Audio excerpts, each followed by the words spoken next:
Thank you for this, Phyllis. This is lovely. Thank you. Cravies. John Cravey has the gift of the presence of a couple of his sons here, some Cravey boys in the house. Don, I think we nailed Father's Day. We nail Mother's Day every year, but Father's Day falls flat every time, and we finally got it. Boom! Mary Reed's name for not my dad is Papa, but Mary Reed's name for Murray's dad was Pop.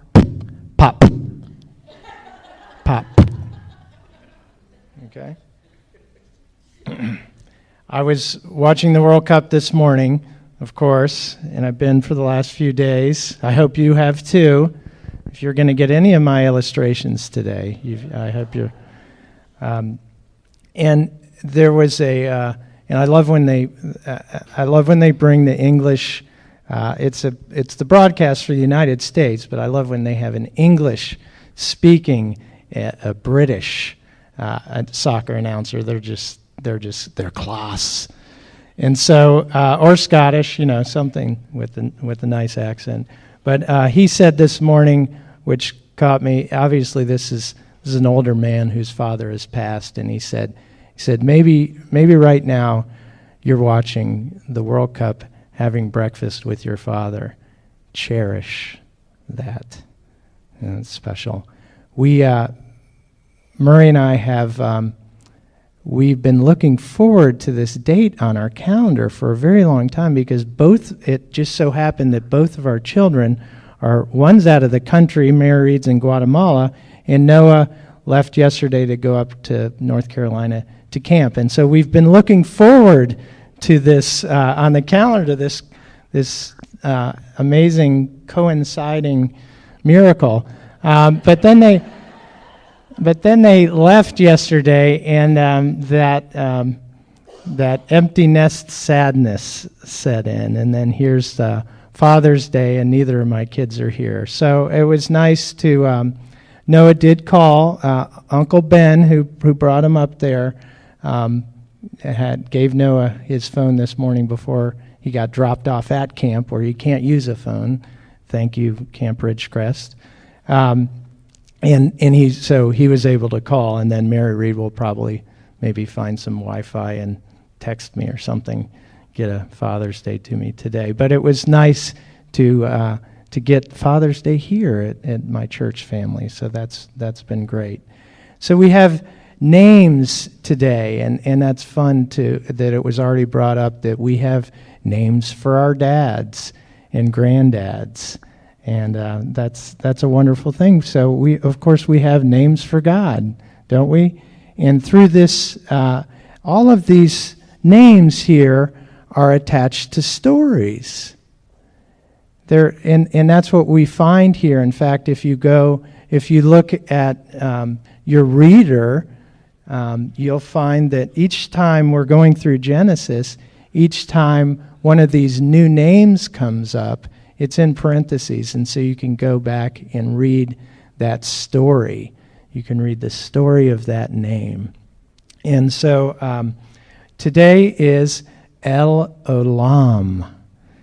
That's the right pronunciation. I've been watching the World Cup, and what you do realize is one of the things I love about it, I love soccer anyway, but the World Cup gets you in touch with how big the world is. We like to say the world's small these days. The world is big. There are a lot of people. There is a lot of culture. There is a lot of names that are very hard to pronounce. And so I made sure that I got the pronunciation right on Olam. They actually put a W in the pronunciation piece on this one. So it's not L, it's El, which is the general word for God, which is even before. El and Elohim were general words for God that were before Abraham, before Israel. So God, and then El, and then Olam, O-L-A-M. But to pronounce, when they did the pronunciation out, they put the W in there to help us. Olam is the right pronunciation. It means everlasting God. Everlasting God. And so what we have today is we have two stories that bring that out. And this is the story of El Olam in Genesis with Abraham. And so what happens is, at this point, Abraham has Sarah, and they've just had Isaac, and he's just been weaned, so he's just a couple years old, and then they're celebrating that he's weaned. And so we kind of have to remember, I liked today, by the way, my favorite part about the dad sharing is, I forget how cool my dad is. Amen and amen. Forget how cool my dad is. Well, we forget how Abraham, at this very beginning, there was not much. He did not have a soccer team that qualified for the World Cup. He did not have really much going here. He's got one son who's 2 years old. He's 100 years old, and he's a vagabond. He had nothing really going to show. His name, by the way, Abraham, God, remember, gave Abram and Sarai new names to show the vision of God's eternal vision. The everlasting God can see into the future. And Abraham means what? Any guesses? Remember, the father of many nations, the father of a multitude. He's the father of one, literally, and that's it. Well, two, but that one's gone now. So, he's father of two. Okay, and but that's not really much of a multitude, is it? And so at this point, Ishmael and Hagar have left after the weaning party. We talked about that last week. And God would make Ishmael into a great nation, a father of multitudes as well. And so my point is that there wasn't much to them. It was just a vagabond group. It was really just this couple and their son, and then their servants and shepherds, and that's it. And then they were Abraham was visited by someone who did, in the world's eyes, have it going on, who may have had a World Cup qualifying soccer team at the time, and that is Abimelech, and that name means Abba, Abi, that's Abba, any guesses? Father. Melech is king, so Abimelech means my father is king. Well, he must have outlived his father because now he was king. So Abimelech was king of a Philistine nation. Okay, not all the Philistines, but one of the Philistine kings. And so this is a powerful man. In the world, they can see that this man has a nation. And then he has his commander, Phicol, that means strength. And so this is a strong man who's commanding the forces of Abimelech. And so these two very important, very powerful men come and tap on the door of Abraham's tent, the vagabond. And so this isn't a soft visit here. These are powerful men who have come to little old vagabond Abraham. And what happened was Abimelech, and this is the theme, this is the first point, Abimelech has experienced the power of God. So when did Abimelech experience the power of God? Well, he experienced it when Abraham made his second mistake and went into Abimelech's territory. In fact, in this case, he went into one of the cities. This was after Sodom was destroyed. God had promised, in a year, I will come back here and Sarah will have a child. Well, instead of staying there, Abraham made the mistake of going for some reason. Maybe he was scared of what had happened to Sodom. Maybe there was sulfur in the air, and he said, I'm moving. And so he went into a Philistine city, in one of the cities that Abimelech was king of. And then they noticed how beautiful Sarah was. And he said, Sarah is my Don't do it. Don't do it. Surely not. Surely not. By the way, the biter played and did not bite an Egyptian player the other day when they played. So so far so good. The biter didn't make another mistake. Surely not. That was when I was watching in the English announcer when the biter bit the third time in his life. Surely not. He has bitten Cialini. So he didn't bite any of the pharaohs. That's the nickname of the Egyptian team. So far so good for him. Keep me on track too. I don't want to get. And so Abraham had made this great mistake, and what happened was Abimelech. Sarah's not going to be his only wife. He had lots of wives, but here's a nice looking lady. I'm going to take her too. That's what the king could do. And so he falls asleep one night, and God enters his dream and says, "You are a dead man." Whoa, that's a scary dream. That's a night sweat. That's a night sweater right there. You're going to wake up in a sweat. God said, "You're a dead man," and he somehow responds in his dream back to God and says, "I didn't know." And God said, "I know you didn't know. However, this man, her not brother but actual husband, he is a prophet, and so you will immediately give this man back his wife. And because he's a prophet, he can pray for you to me and intercede and save you from death." That's what God said to him, to Abimelech. So Abimelech wakes up and he gathers all his counsel, his wise people, and he tells them everything that happened. And they decided, "I think you better give her back." That was their wise decision. And so they did, and then they said, let's give him some stuff too. Let's give him 1,000 pieces of silver. Let's bless this guy. And so they did, sent him on their way. Well, Abraham then went off into the wilderness, but he was still in the territory of Abimelech. And then Sarah did have Isaac, and then he grew a couple years, was weaned, they had the party, and now this happens. Now all of a sudden, Abimelech shows up with the commander of his army. So Abraham's thinking, whoa, powerful men have showed up. And what do they want? They want to make a peace treaty. Now, remember, in the world's eyes, your dad is cool. Second, remember, in the world's eyes, Abraham, why would Abimelech need to make a peace treaty with little Abraham? What's Abraham going to do? Why would he need to do this? He's got Phicol, he's got all forces. He doesn't need Abraham, but he has experienced the power of God. And in his wisdom, and I'm not sure why it took a while for him to get this, but it took a couple years, he has decided to, the second point, draw near.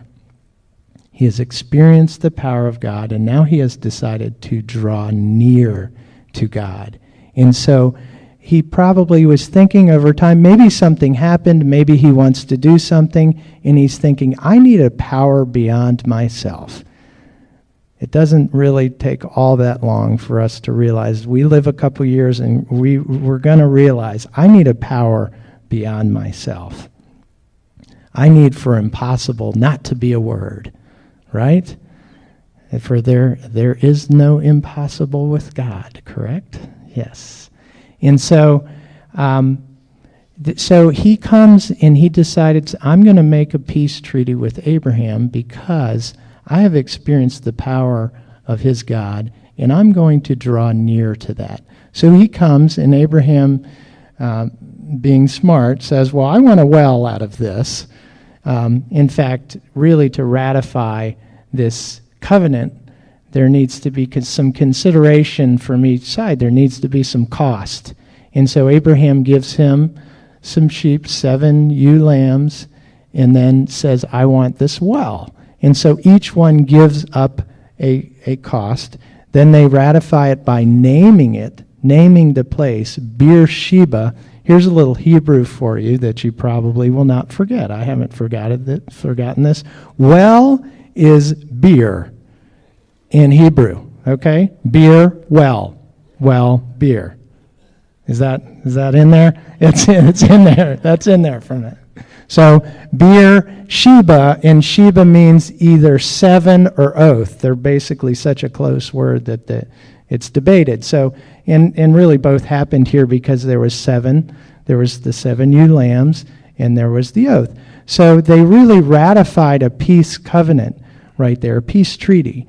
And it was wise of Abimelech to do that because he had experienced the power of God, of Abraham's God, and he wanted to be part of that. He wanted to connect to that. He wanted to draw near. And so they did. So he wisely did.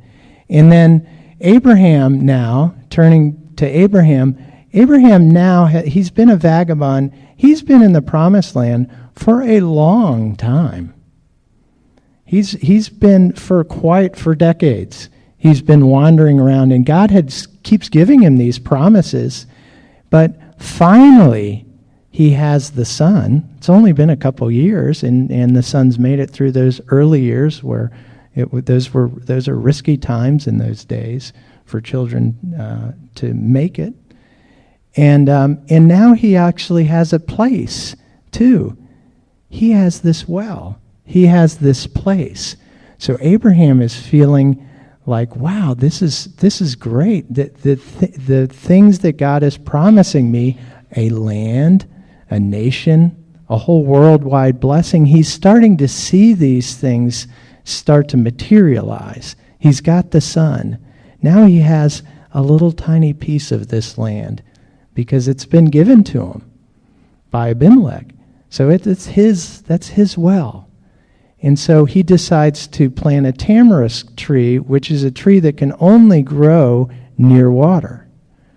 And so here Beersheba is in the middle of the wilderness, really mostly desert. But because there's a well there, now there's water, and so he can plant this tamarisk tree, and it would be a known place. And so he's really kind of planting his flag and saying, "This is my place. Here I am." And Beersheba would become a very important city, being on the very southern border in the Negev of the Promised Land of Israel. And so Abraham is doing this, and as he's realizing this, he's celebrating that God has given him these promises, has come to fulfill these promises, and so he comes up with this new name for God, El Olam, God everlasting, the everlasting God. And so we need to get in touch with that we have an everlasting Father. He's everlasting.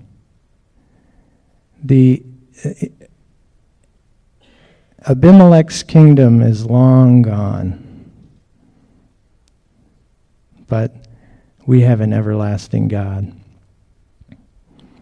We have fathers and grandfathers that are everlasting in our hearts and souls with Jesus. But we have an everlasting Father, an ever-present Father, and that's the connection. We can say and cherish that our our souls are everlasting if they're connected and have drawn near to El Olam, the everlasting God. And so we get in touch with, we have these birthdays that have these certain numbers on them that are scary. Marina and Walker were boasting in their youth. Oh, I'm 17. I'm 19.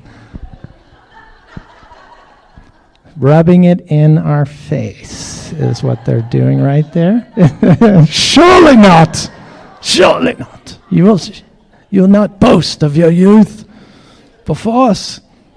And so we, the rest of us, have these birthdays and these numbers that we're just like, yeah. We're reminded of our non-everlasting lives, selves, bodies.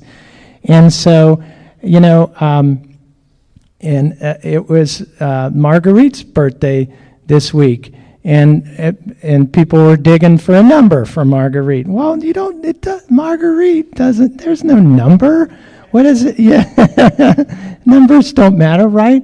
And I don't know if I said this, Marguerite, but I was thinking this, is, okay, how old are you?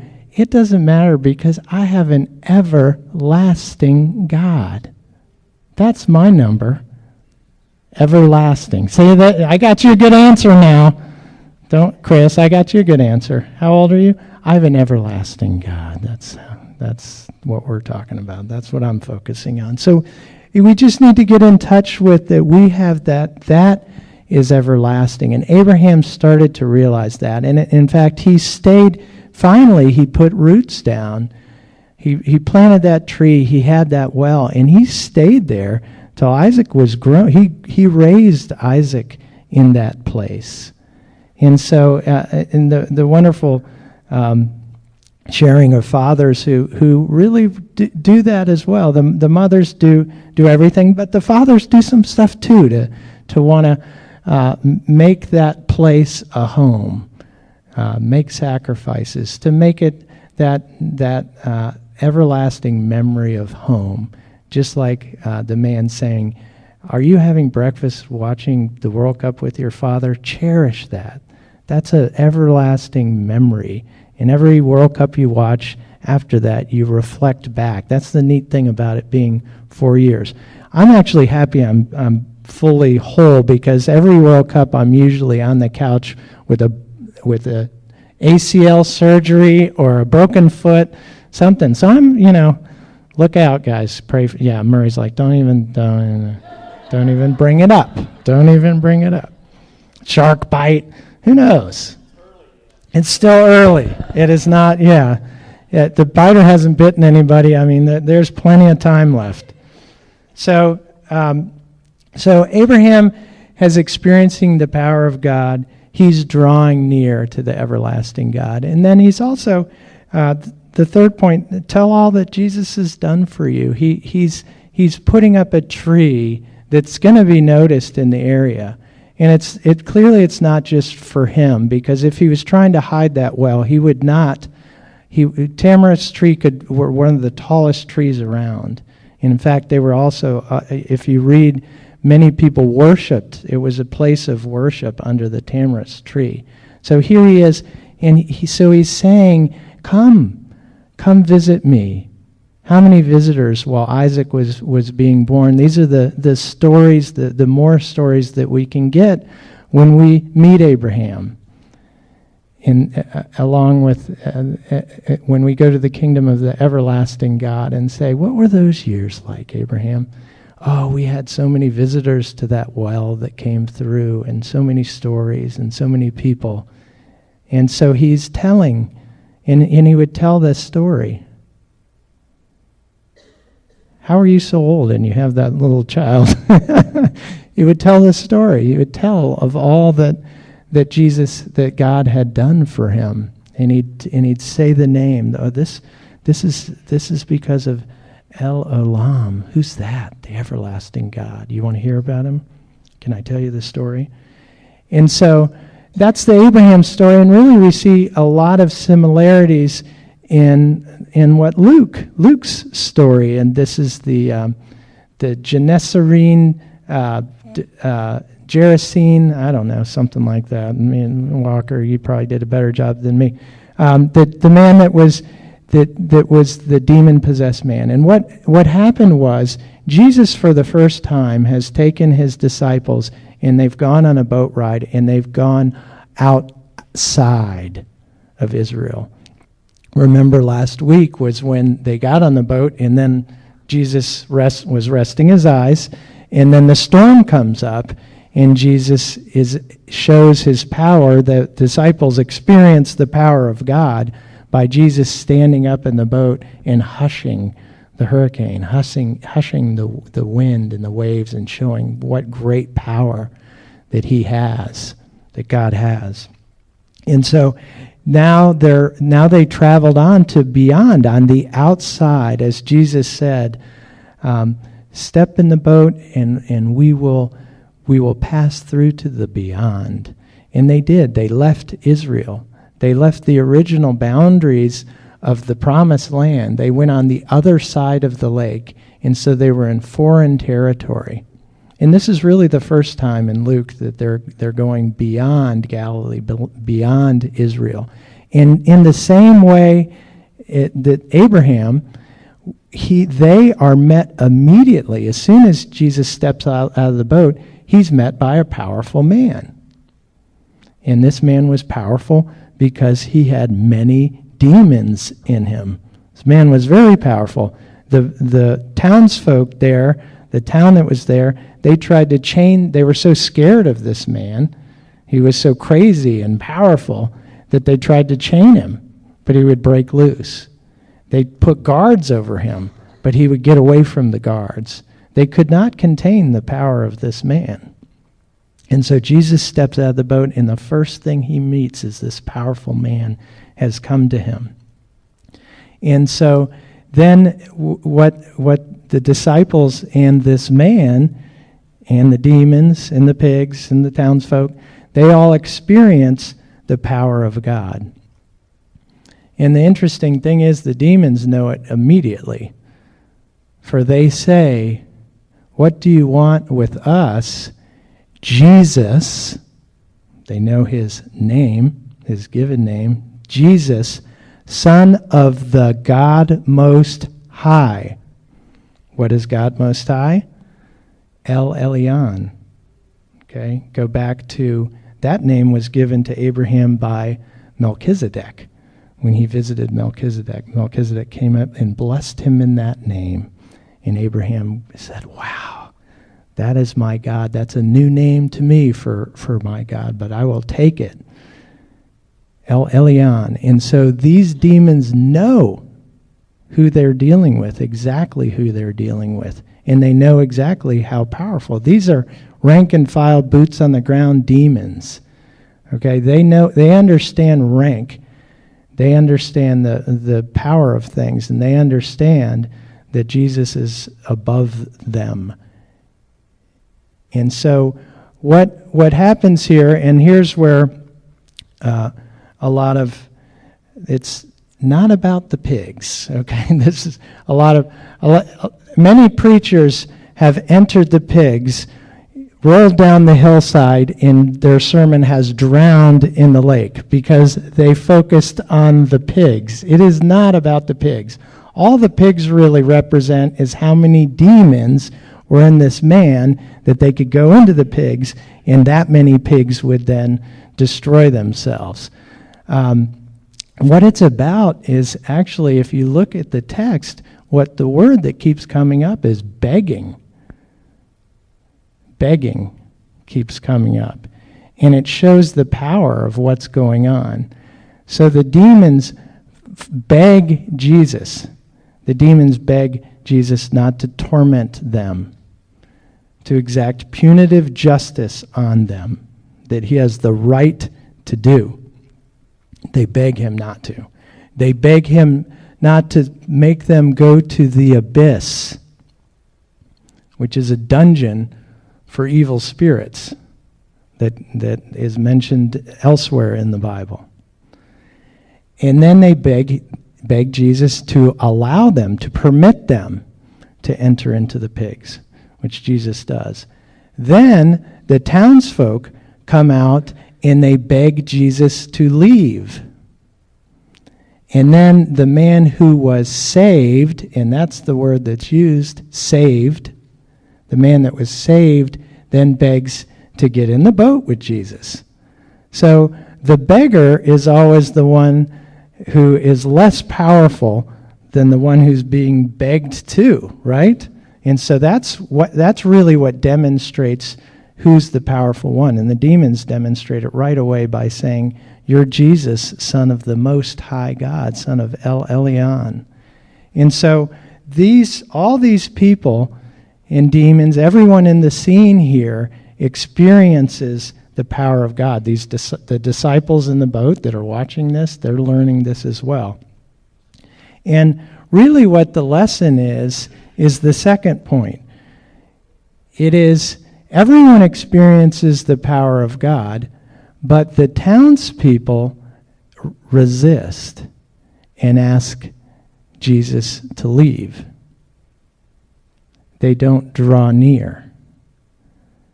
And then the man draws near. He wants to draw near to Jesus. And so really the question is, and the question is for us, and the challenge for us is, you have experienced the power of God. That's not a question. It's just not. I've experienced the power of God. I've looked up in the sky and seen a divided sky, black as night, clear blue, and God then speaks to me and says, "Which one's it going to be, Bubba? Which life do you want?" Abraham experienced the power of God many times. Abimelech had God show up in one of his dreams. God demonstrates his power in our lives in various ways, doesn't he? But he does. That's not a question. We will experience the power of God. In fact, Paul in Romans 1 argues that the power of God has been clearly seen by all, shown forth in what he has made. Nature, people. The power of God is clearly seen so that no one has any excuse. All have seen the power of God. So that's not the question whether we'll experience the power of God. We have and we will. The question is, will we draw near or will we resist? Will we ask Jesus to leave? Which he didn't force himself on those people. They begged him to leave and he left. And so for us, we experience the power of God all the time, whether we notice it or not. But he'll get our attention. Will we draw near is the question. And so the man did, and the townsfolk didn't. Now it shows, and then now the man tried to get in the car. He wanted in the boat and bless that guy and bless his heart. He wanted to draw near, and that's the right thing. But, from a literal perspective, God's not going to give us all the same thing to do.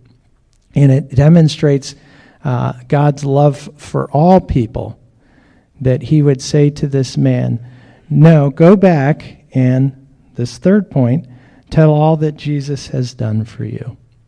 Go back home and tell. This is a contrast to when Jesus was in Israel and would heal somebody and say, don't tell anybody. Here, he's outside of Israel, and he says, go and tell everybody.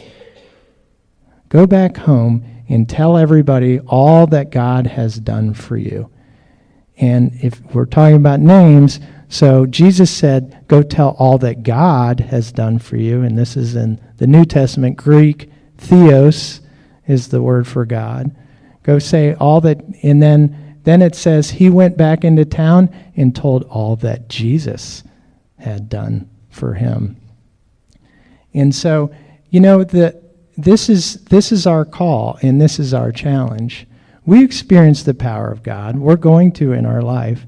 It's whether we draw near and then go tell everyone. And it shows Jesus' and God's love for all people, that they would be outside of Israel, and he would say, go tell everyone.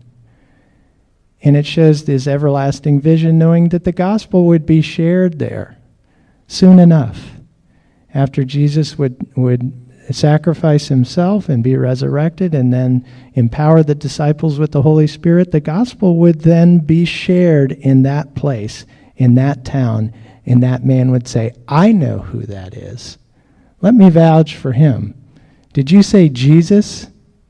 And that town would all say, oh, that's the guy who healed, who saved our friend, who's now sane and was so dangerous at one point.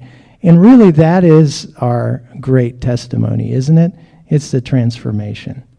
It's the power of God. I have experienced the power of God and drawn near, and now I am changed. Right? Isn't that what gets people's attention?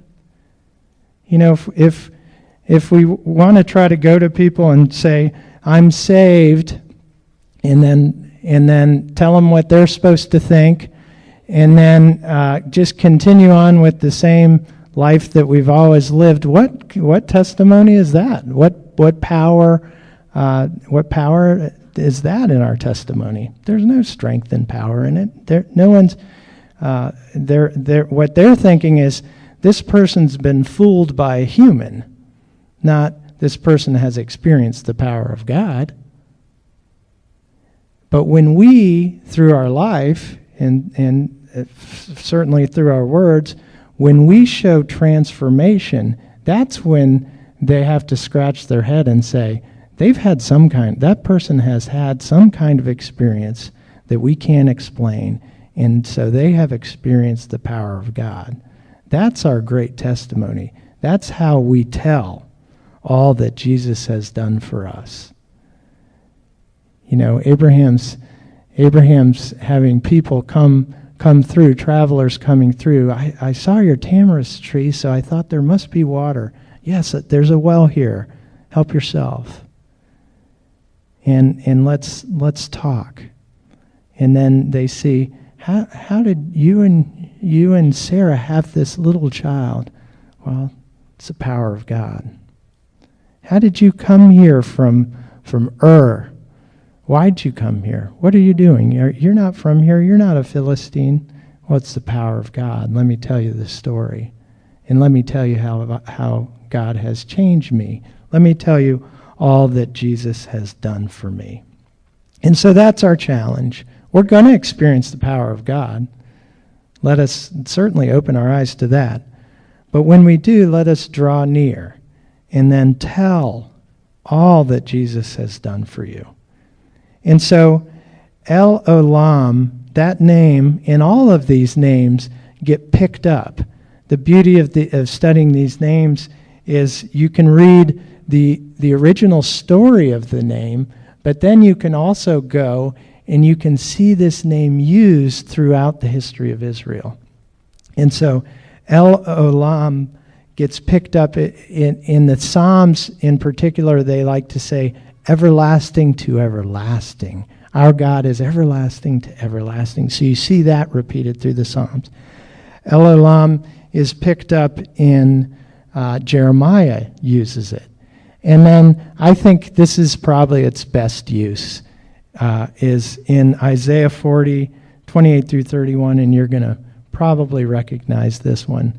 And this is El Olam. Do you know, have you not heard? The Lord is the everlasting God. There it is. The creator of the ends of the earth. He will not grow tired or weary, and his understanding no one can fathom. He gives strength to the weary and increases the power of the weak. Even youths grow tired and weary, see you guys? And young men stumble and fall. But those who hope in the Lord will renew their strength. They will soar on wings like eagles. They will run and not grow weary. They will walk and not be faint. Such is our Father, everlasting God, El Olam. Let's pray. Dear Lord, thank you, El Olam, our Heavenly Father. We're here to celebrate you. And we thank you that your Spirit is in our fathers here. Lord, we thank you for that.